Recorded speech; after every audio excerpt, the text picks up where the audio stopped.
যাদের মধ্যে স্বাধীনতা রয়েছে, লাজ লজ্জা রয়েছে, তার নিশ্চয়ই এই সমস্ত ভিডিও করে সোশ্যাল মিডিয়াটাকে নোংরা করবে না এবং সোশ্যাল মিডিয়ার একটা ক্ষতিকর প্রভাব পড়বে না। যারা পাবলিককে একটা সোশ্যাল মিডিয়ার প্ল্যাটফর্মে এসে বিরক্ত করবে না, যাদের মধ্যে স্বাধীনতা, লাজ লজ্জা রয়েছে। কিন্তু এদের মধ্যে স্বাধীনতা নেই, লাজ লজ্জা নেই, রুচিবোধ নেই, সৌজন্যবোধ নেই, ম্যানার্স নেই, তারা এই সমস্ত অসৎ পথে যাচ্ছে আর সোশ্যাল মিডিয়াটাকে খারাপ করে দিচ্ছে। তো এটাকে বলা হয় বেশ্যাগমন, পরক্রিয়া। এটা এক প্রকার পরক্রিয়া বলে, বেশ্যাগমন বলে, অসুস্থতা বলে। এবং এটা হচ্ছে সব থেকে শত্রুতা, বিবাদ, বিচ্ছিন্নতা, তদৃশ্য, দলবের, মাতস্য, রঙ্গরস, যেটা সব থেকে মহাপাপ, যা পবিত্র আত্মার বিরুদ্ধে কাজ করছে। আর বাইবেলে প্রভু যীশু বলেছে, তার গলাতীয় পুস্তকে বলেছে যে পবিত্র আত্মার বিরুদ্ধে কেউ যদি কাজ করে, খ্রিস্ট তার বিচার করবে এবং তাকে তার কর্ম অনুসারে তার প্রতিফল তাকে দিবে। কিন্তু খ্রিস্টের বিরুদ্ধে কাজ করলে তার ক্ষমা আছে। প্রভু যীশু খ্রিস্টের বিরুদ্ধে কাজ করলে, খ্রিস্টের বিরুদ্ধে কাজ করলে ক্ষমা আছে, কিন্তু পবিত্র আত্মার বিরুদ্ধে কাজ করলে তার কোনো ক্ষমা নেই। এই বিষয়ে প্রকাশিত বাক্য বাইবেলের একেবারে শেষ অধ্যায়, নিউ টেস্টামেন্টের একেবারে শেষ অধ্যায়, প্রকাশিত বাক্য 22 চ্যাপ্টার 23 চ্যাপ্টারে আপনি তার শেষ কথা আপনি দেখুন যে পবিত্র আত্মার বিরুদ্ধে কেউ যদি কাজ করে তাহলে তার নরকে জ্বলন্ত অগ্নিকুণ্ডে তাকে ফেলে দেওয়া হবে। এটা বাইবেল বলে।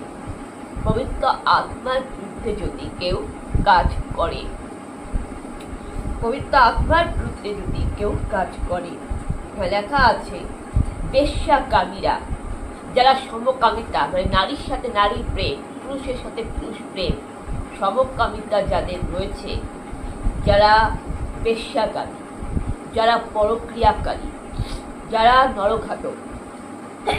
নরঘাতক মানে হচ্ছে মানুষকে যারা খুন করছে, যারা বৌমাকে পণের জন্য পুড়িয়ে মারছে, যারা স্বামীকে হত্যা করছে, পরযাত্রা করছে, যারা নিজেদের পরিবারকে, নিজেদের আপনজনকে হত্যা করছে। আর অচেনা মানুষ, বাইরের লোকের তো বিশ্বাস করা, মানে নিজের লোককেই বিশ্বাস করতে মানুষ ভয় পাচ্ছে, বাইরের লোক তো করছে। তো প্রতিমা পূজা, যে কেউ মিথ্যা কথা, মানে অন্যের বিরুদ্ধে মিথ্যা বদনাম দিচ্ছে, মিথ্যা সাক্ষী দিচ্ছে, মিথ্যা সাক্ষ্য করছে, মিথ্যা বদনাম করছে। কুকুরগণ বলতে কাদের বোঝানো হয়েছে? যারা মেয়েদেরকে রেপ করে, ধর্ষণ করে, যারা নারীদেরকে ধর্ষণ করে, যারা ধর্ষক, যারা নারীদেরকে সম্মান করে না, যারা নারী নির্যাতনকে সমর্থন করে, যারা ধর্ষকদের সমর্থন করে, যারা মেয়েরা, কোনো বাড়ির মেয়ে ধর্ষিতা হলে ওটা ধর্ষিতাকে অপমান করে, কোনো মেয়ের অপমান হলে, লাঞ্ছনা হলে, কোনো মেয়ের সম্মানহানি হলে তার চরিত্র তুলে কথা বলে অপমান করে, যারা অপরাধীদের প্রশ্রয় দেয়, যারা অন্যায়কে প্রশ্রয় দেয়, যারা কোনো ঘটনা ঘটলো কি ঘটনা, কোনো মেয়ের ওপর আক্রমণ হলে পোশাককে অজুহাত দেয়, মানে ধর্ষণের মূল কারণ হচ্ছে পোশাক। এই সমস্ত মানে ভুলভাল ফালতু স্টেটমেন্ট, ফালতু উল্টাপাল্টা অজুহাত দেয় এবং যারা ধর্ষক তারা, এবং যারা নানারকম মানে যৌন পাপ করছে, সেক্সুয়াল পাপ করছে, মানে বিয়ে হলো কি হলো না, তাদের কিছু হলো কি হলো না, মানে অল্প বয়সে মানে 1000টা 4-5টা বয়ফ্রেন্ড, এবং যারা অবৈধভাবে সম্পর্কে জড়াচ্ছে, যারা অবৈধ নানারকমভাবে সেক্সুয়াল খারাপ কাজ করছে, যারা পতিতা, যারা নিজেদেরকে বিক্রি করে টাকা কামাই করছে, এবং যারা সোশ্যাল মিডিয়াতে পাবলিকভাবে একটা ইনফ্লুয়েন্সারের একটা সাইড এফেক্ট বাড়াচ্ছে, একটা ক্ষতিকর প্রভাব বাড়াচ্ছে, সোশ্যাল মিডিয়াটাকে যারা নোংরা করছে, যারা ডিজিটাল ভাবে মানুষকে অপমান করছে, ডিজিটাল ক্রাইম করছে, এটা বলে ডিজিটাল ক্রাইম, ফেসবুকে সব পোস্টরা ডিজিটাল ক্রাইম করছে, তারা কুকুরগণ, মায়াবীগণ, হিংসা ঈর্ষাকারী তাদেরকে এবং তার সাথে যারা টক্সিক বিষাক্ত মানুষ যারা পরচর্চা কুটকাচুরি করে তারা সবাই নরকে পতিত হবে। এটা প্রভু যিশু বলে গেছেন। যখন প্রভু যিশু স্বর্গের যাত্রা করবে, যখন পুনরুত্থান হইল, তার নতুন ভাবে মৃত্যুর পরে সে যখন নতুন রূপে জীবিত হইল, তার পুনরায় পুনরুত্থান হইল, তখন তিনি 40 দিন শিষ্যদের সাথে ছিলেন এবং যখন তিনি স্বর্গে চলে যাবেন তারই শেষ কথা ছিল। এবং তিনি বলে গেছেন যে আমি আলফা, আমি ওমেগা, আমি আদি, আমি অন্ত।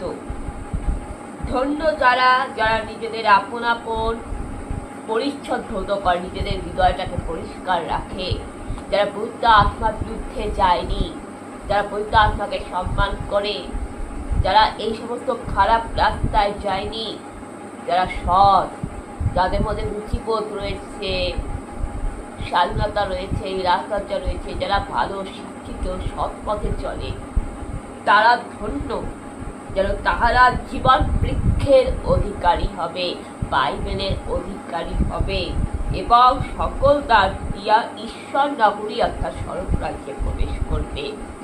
এবং প্রভু যিশু এটাও বলেছেন যে আমি আবার আসবো।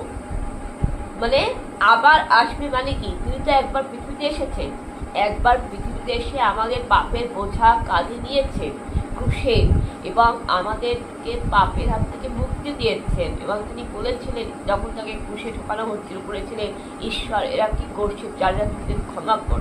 কিন্তু যখন গুড ফ্রাইডের পরে যখন পুনরুত্থান করলেন এবং তিনি যখন ইস্টার সানডে যখন তার পুনরুত্থান হবে, পুনরুত্থান হলো, শিশুদের সাথে তিনি দেখা করলেন এবং সড়ক যাত্রা করবেন, পিতা ঈশ্বরের ডান পাশে যখন সিংহাসনে বসবেন, তার আগে তিনি শেষবারের মতো বলে গেছেন যে তিনি আবার আসবেন, অর্থাৎ পুনরায় তার আবার আগমন হবে।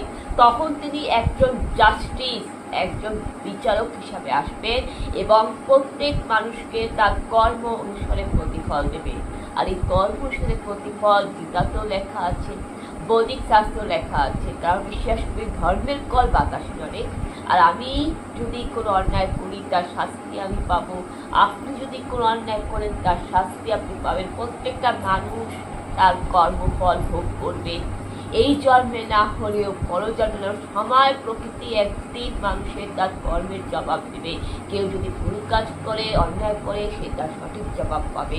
তাই সোশ্যাল মিডিয়াতে যারা নোংরা নোংরা ভিডিও পোস্ট করছে, তারা যে অসৎ পথে যাচ্ছে, তারাও একদিন তাদের কর্মফল ঠিক পাবে। প্রত্যেকটা মানুষকে ঈশ্বর তাদের কর্মফল দেবে এবং প্রত্যেকটা মানুষের বিচার হবে। ভালো মানুষদেরও বিচার হবে, খারাপ মানুষদেরও বিচার হবে। তিনি সকলের তিনি ন্যায় বিচার, তিনি সঠিক রাস্তা। যারা ভালো মানুষ তারা পুরস্কার পাবে। তিনি ভেড়াদের পক্ষে থাকবে আর ছাগলদেরকে শাস্তি দেবে। ছাগল কারা? প্রভু যিশু মধ্যলিখিত সুসমাচারে তিনি বলছেন যে সেই সমস্ত মানুষ হচ্ছে ছাগল আর সেই সমস্ত মানুষ ভেড়া। ভেড়া বলতে যারা সৎ জ্ঞান, ভেড়া মানে ভেড়া গ্যালিলিয়া, ভালা গ্যালিলিয়া ম্যায়হু। যমুন লিখিত অধ্যায় প্রভু যিশু বলছেন ভালা গ্যালিলিয়া ম্যায়হু, আমি মেষদের উত্তম দরজা। এই মেষ পালক গ্যালিলিয়া ভেড়াকে বলা হয়, অর্থাৎ যারা সৎ, যারা ভালো মানুষ তাদেরকে বলছে। আর ছাগল বলতে কারা? যারা মানুষের মতো দেখতে, মানুষ নয়, দানব, কুকুরগণ, যারা অসাধু, যারা অসৎ,